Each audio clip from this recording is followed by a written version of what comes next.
এসেছে। হ্যাঁ, সাবধানে। হ্যাঁ, এসেছি। তুমি এসেছো? হান বাবা, আজকে রোজার দিনটা খুব সুন্দর গেল।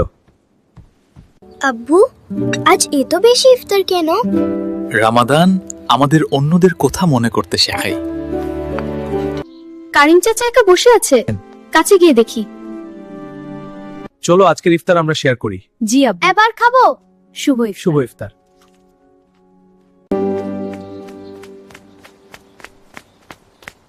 চা, আপনার ইফতার নিয়ে এসেছি। তোমরা আমার জন্য এনেছো? হাই, খালা বানাই। শুক্রিয়া বেটা, আল্লাহ তুমি খুশ রাখে। রামাদান মানুষকে শুধু রোজা রাখতে না, মানুষ হতেও শেখায়। রব্বানা লাকাল হামদ। আমিন আমিন। আমিন আমিন। রমজান এলে খুব ভালো লাগে। হ্যাঁ, খুব মজা। ঠিক বলেছো।